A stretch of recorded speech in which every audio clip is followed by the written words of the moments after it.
السلام علیکم ورحمۃ اللہ وبرکاتہ۔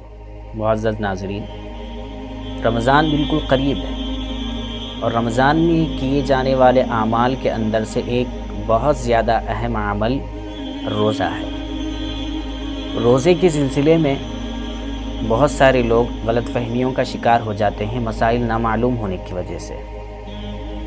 چلیے جانتے ہیں کہ روزہ کس کو رکھنا ضروری ہے، کس پر فرض ہے، اور کن حالتوں میں روزہ نہ رکھ کر بعد میں اس کی قضا کرنا چاہیے اور وہ قضا ضروری ہو جاتی ہے۔ تو اس میں سب سے پہلی بات یہ ہے کہ رمضان کا روزہ ہر عاقل یعنی عقل مند شخص جو ذہنی اعتبار سے اچھا ہو، تندرست ہو، بالغ مینز یعنی وہ بچہ یا وہ لڑکا یا وہ لڑکی جن کی عمر 15 سال ہو چکی ہو۔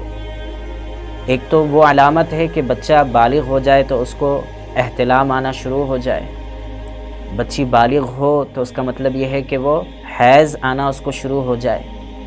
اگر یہ علامتیں ظاہر نہ ہوئی ہوں لیکن ان کی عمر 15 سال کی ہو تو ایسی صورت میں ان پر روزہ رکھنا ضروری ہو جاتا ہے۔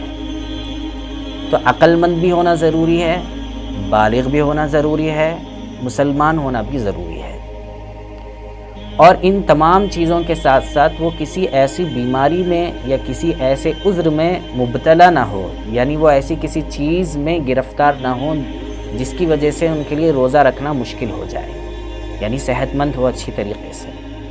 تو ان تمام صورتوں کے اندر جب کوئی بندہ ان صفات کو رکھتا ہو اور وہ عاقل بھی ہو یعنی عقل مند بھی ہو، بالغ بھی ہو، مسلمان بھی ہو، اور وہ کوئی معذور نہ ہو بلکہ صحت مند ہو، تو ایسی صورت میں ایسے بندے پر روزہ فرض ہو جاتا ہے۔ فتاوی ہندیہ والیوم نمبر 1 پیج نمبر 195۔